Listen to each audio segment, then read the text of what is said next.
Rosie's conducting the interview more today than I am because Rosie's a little bit of a groupie for Lee Asher. You've got a groupie here, and that's Rosie Carr. Lee, it is so nice to finally meet you. I feel like I know you because all I do is binge watch my pack life. So literally I'll be like, let's get them and let's start binge watching. And, you know, such a fan of what you've done with the Asher House. So thank you so much for coming and hanging out with me. Thank you so much for having me, and thank you for the kind words, and thank you for your energy, and especially for bringing Rosie on. She's just the cutest little thing ever. She's a demon. I'm not going to lie. I may ask you a few things about energy, but we'll do that. We'll do that a little later because I wanted to start with you. First of all, you've got 2 dates coming to my neck of the woods, which is awesome. One is literally a mile from the station. So if you have time that day, you want to come down, you want to hang out with some shelter dogs, absolutely, let's do it. The invite is Amazing. there. Thank Bergen you. Pack in Englewood on October 9th. You can grab your tickets at bergenpack.org. And the Mayo Pack, which is right next to WDHA, mayoarts.org, as Lee is going to be taking the show on the road. Now, Lee, as I mentioned, a founder of the Asher House, which is a nonprofit organization dedicated to animal rescue and advocacy. We talked a little bit before we got rolling too, where we both talked about when you get involved in rescue, the most important thing is dispelling certain myths. I know what the myths that I wanted to dispel were. Tell me about yours. Yeah, for me, I remember when I first started using social media and I was going to the shelters and I was showing all the dogs there, the reaction that I was getting from my audience, which was very small, but still it was powerful because they really expressed to me how confused they were that these dogs were at the shelter.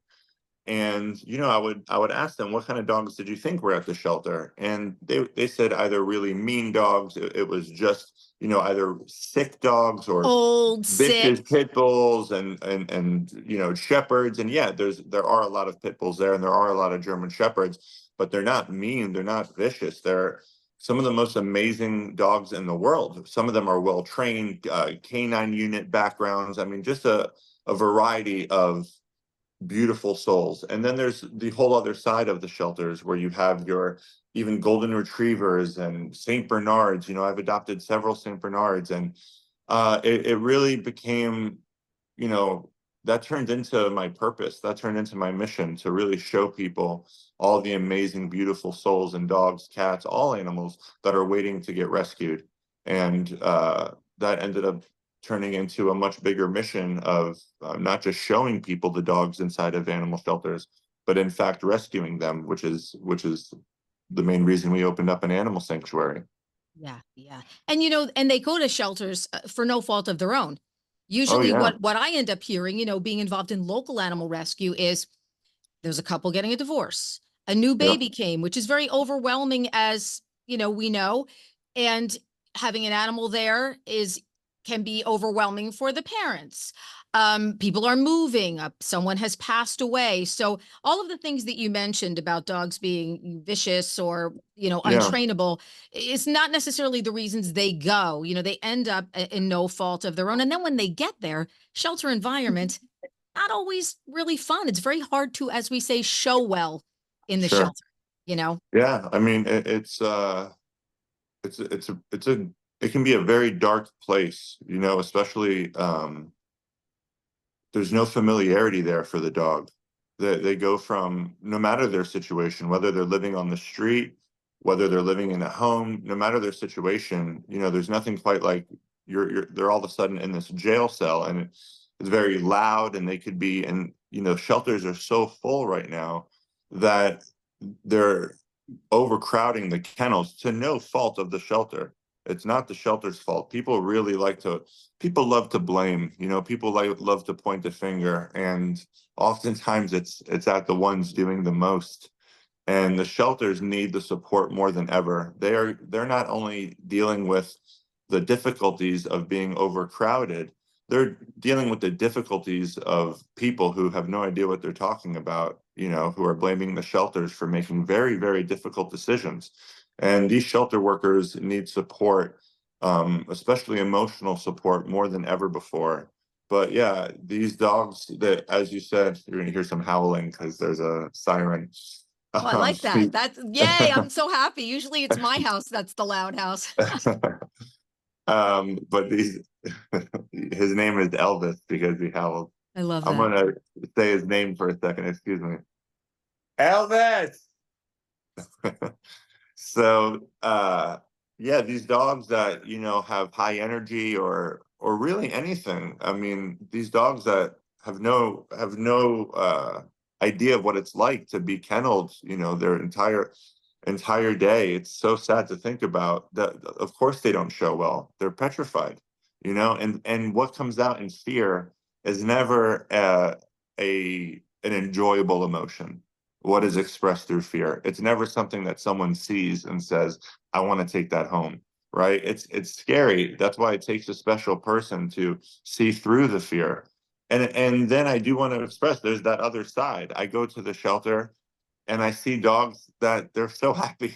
You know, it's they're jumping and they're licking you through the kennel and Wiggle, wiggle, wiggle, wiggle, wiggle, wiggle, yeah, wiggle, wiggle, yeah. wiggle, So wiggle. it's Yeah. good to it's And that's you're the why if you're rolling guy. See, this is also the first, I think, introductions I had to you mm, was you were in the kennel, and then all of a sudden you're rolling on the ground. You're yeah, I like rolling with them. Now, I got to yeah. tell you, you're ballsy for two reasons. You're Uh, just rolling on the ground in the kennel, number one, which we'll talk uh, about right now. And then I want to talk to you about getting in the RV and just taking off and being like, you know what, I'm taking off with the dogs. So let's yeah. start about the rolling thing. When did you realize that that could be a calming kind of thing that dogs will trust about you if you just kind of get down on the ground and roll a little bit with them? Yeah, you know, I'm not really you see a lot of people with the alpha mentality and stuff like that. I recognize that I'm a big person, you know, I'm a big guy and me just walking in even gently it can be I learned over the years of going to the shelters.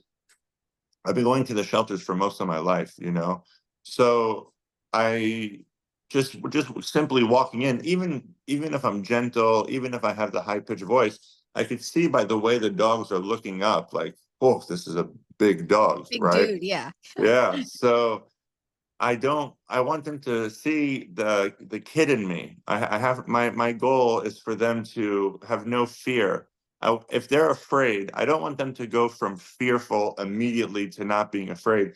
Those are impossible expectations. I want them to go from fearful to curious. Curious is a good place to be. And then once I'm in the curious stage, because they're looking around like, I've never seen anybody roll around like that. And I like to Is he roll one of around like, us? Who is that? What is yeah. this? And Yeah. that's the thing. They start thinking like, maybe he's a different type of human, right? Which is where I want to get to. That's the curiosity stage.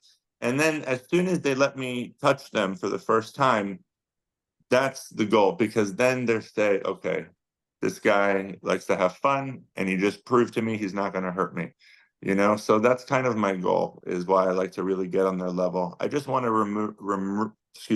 remove any type of threatening energy. Yep. A lot of people put that on the dog, right? And that's not fair, you know. Just tell a dog it's okay, it's okay. You're telling the dog it's okay, but you have to show the dog. A dog doesn't I know we like to think that the dogs understand us.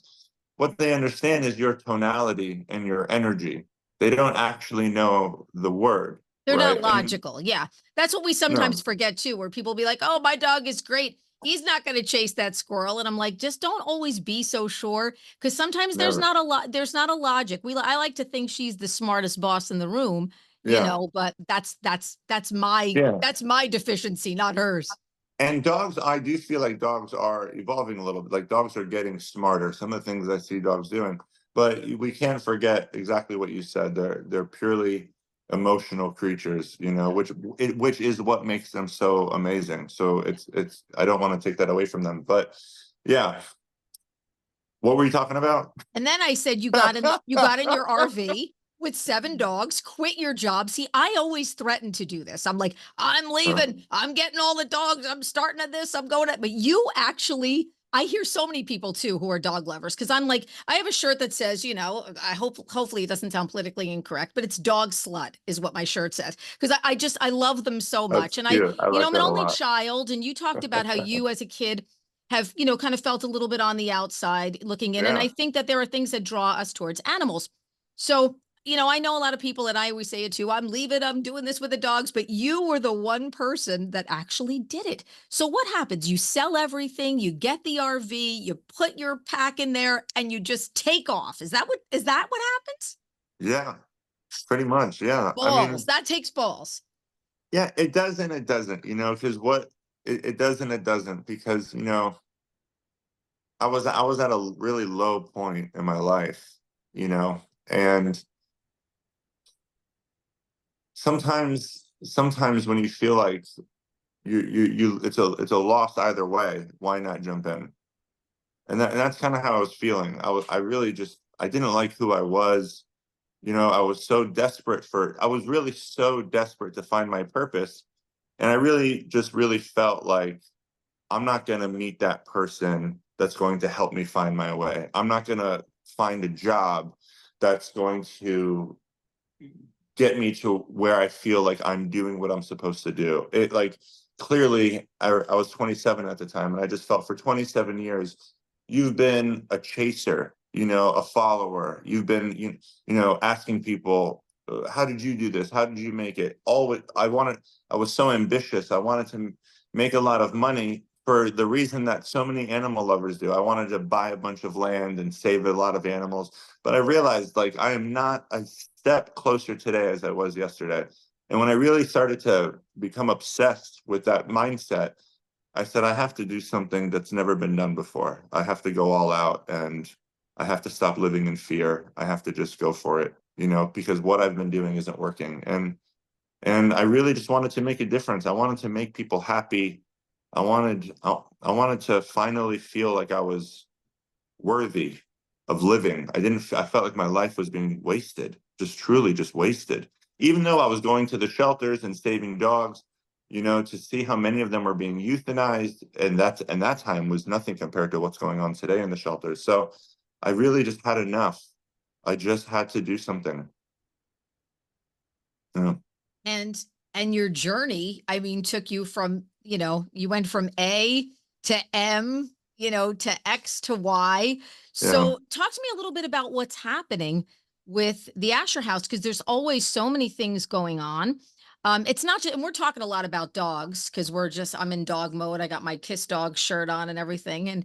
But you save all kinds of animals. I Yeah. saw how loving the alpacas were from the show. Oh my Oh goodness. yeah. I want to like Yeah. take their little faces and give them like smooches. Like it's about all the animals. It's not Yeah. necessarily just about the dogs. Yeah, it is, I mean, that's that there's it's hard to find sometimes. It is really hard to find sometimes. But there are beautiful moments in really dark times. And when COVID happened, it was another really dark time for me because I just took this huge risk, and it was finally getting successful, and I was saving, hundreds and hundreds of dogs. I was living in an RV with my dogs. It was working, it was working. And then COVID happened, and all the shelters closed. And I was told a lot of times I couldn't even drive into a certain state, It was crazy times. And it's like I was scared all over again. And I said that there has to be a beautiful moment in this. There's an opportunity in this. And then I said, you've always wanted to buy the land, like you said you would. Maybe now, if you really want to make a difference, can you think of a reason not to do it? And I couldn't, there were, but I wouldn't allow myself to believe those reasons. I just focused on making it happen.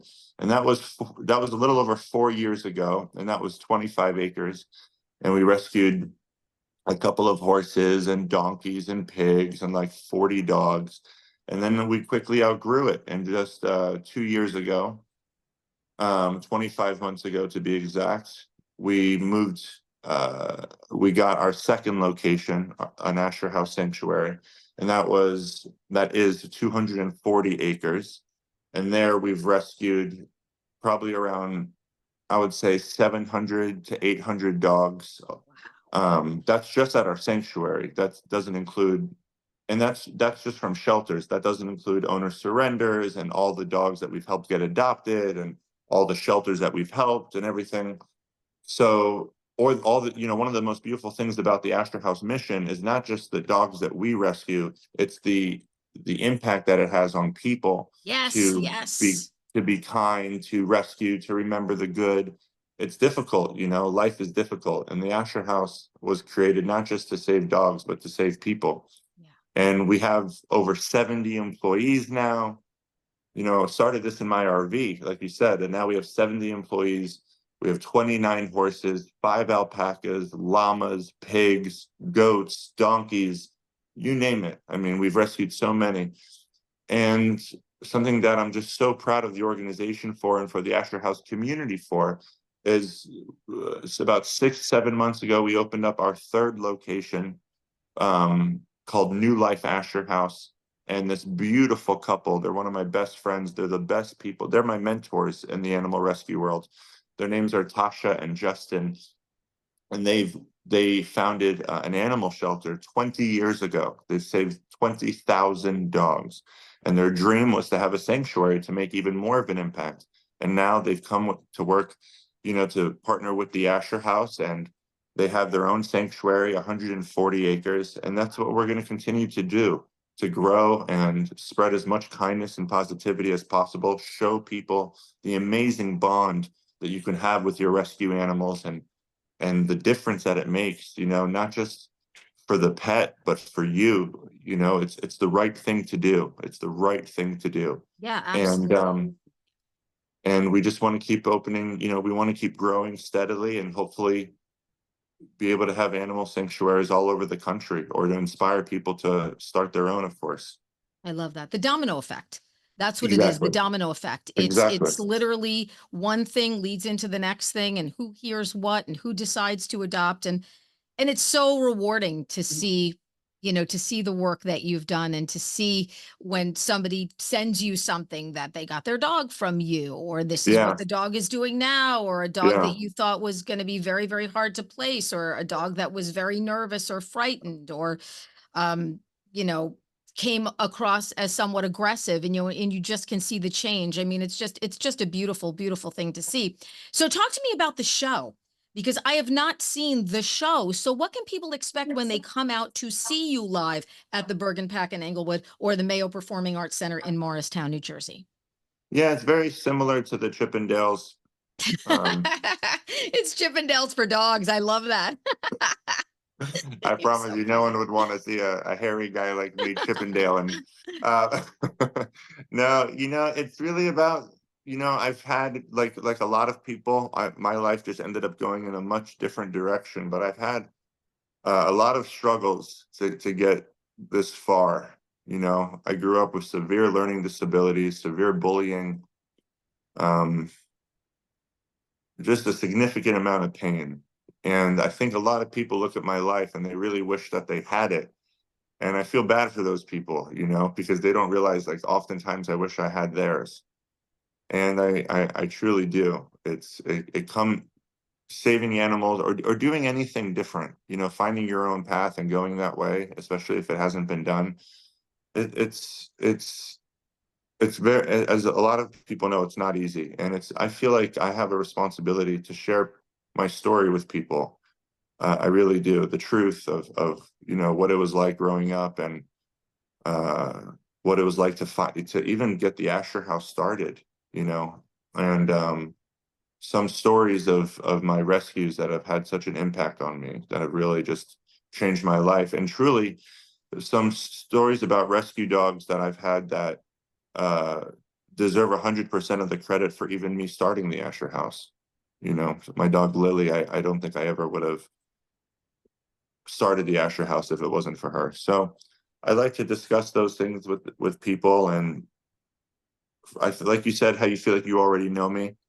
I think it's so beautiful. I hear that a lot because I really have done my best to show me, to show all of me. And it's not always very easy to do. I get a lot of emails from men asking like where I learned that. And that's not easy for me to do. So I just figure, I am who I am at this point. And if I'm gonna if I'm going to ask for support, I might as well let you in on who, all of me. But to go deep into my story on social media and everything, I've always really loved helping people, truly, like from a very young age. I just loved it. I don't know if I don't know why, but there was just something about seeing someone who needed something. I wanted to be able to help. I always. And I feel like I watched a lot of motivational movies, and I would see a lot of seminars, motivational seminars, and I felt like what a beautiful way to help people. So I was never going to be an actor. So social media was how I would help people on screen, instead of movies. And then I saw a lot of motivational speakers, and it really made me want to be able to do that for people, and I've I had a huge learning disability when I was younger. I was in special schools and special classes, kept away from all the cool kids, and all the kids, I would get bullied a lot, but a lot of times I would get bullied for defending the other kids that were getting bullied and sticking up for them. And I always felt so proud of myself for it. I Yeah, felt yeah. like it was what I was supposed to do. So I still feel like I want to defend the kids who get bullied, and I still want to be there for people. And I think this is a better way for me to connect with my audience in person so they could get to know me, not just from social media, but in person as well. Yeah. I can't wait to come out and see you at the Mayo Pack. I think You it's going you're to gonna be, make it? You're gonna oh, be there? absolutely. It's right by the Okay. station. I would love to. Do you bring, do the dogs come with you? Because I you've often said too, you don't go anywhere without the dogs, which I'm trying to figure out how to do that. How to like Yeah. not go, and you've got a whole pack, but I mean, do some of the dogs come out? Are they touring with you? Yeah, yeah, I bring them with me. Not all of them, of course, we have hundreds, Yeah, but you I can't just take I bring the 700, I but bring the ones that are easy to travel with. For sure. oh, They how take turns, like fun. each tour. I bring two different ones. Oh, that's awesome. And you Uh, have to, because people want to see that. I mean, look, and there's a certain authenticity that I think working with animals gives us. mm, I feel that of all the things I do at the station, and we do so much big giant concerts and artists coming in and like all kinds of fun stuff, but I still feel like the Rock and Rough program is the thing that is the most me.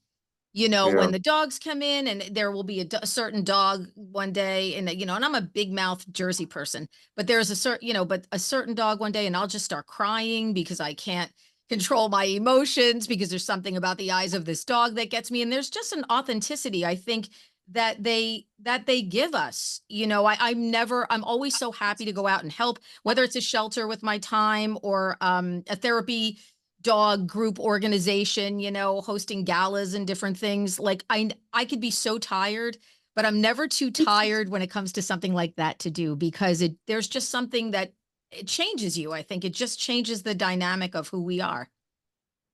yeah. I love that. I never thought of it that way, but I agree. That's really cool. The whole day I could be bitching about, I'm tired, leave me alone. I'm tired. I'm not blah blah blah blah blah blah. And then someone will say, and someone has a dog from, I'll be like, oh, tell them to come. Yeah, I'm in. Where do we have to go? Like it just always energizes and fuels me. And I think you get a lot of that spirit from people like you. When I watch the show or come to see you live or look at your website, theasherhouse.com, by the way, if you'd like to check out what Lee does. It's just super cool. And I was very excited when it came in my inbox that these shows were coming and could we chat? And I'm like, yes, yes, and yes. So I thank you so much for taking some time with me. No, thank you so much for having me. It's been awesome. I want you to know you're a really cool person. You have like Thank you. amazingly infectious energy. Well, It's thank you. I it's appreciate that. Thank you so I much. Yeah, I think a lot of people are missing that. And you've even kind of reminded me a little bit that I just want you to know this was good for me. I'm usually giving my energy, and today I feel very grateful to be able to have received yours. Thank you for sharing that with me. Oh my gosh, thank you so much. And bergenpack.org, by the way, if you want to go to the Bergen Pack show, mayoarts.org, two beautiful, amazing venues too here in New Jersey. You're going to love, love, love it. And Lee, thank you so much for hanging out with me. Thank you so much. Much appreciated. Thank you very much for having me. I had a lot of fun.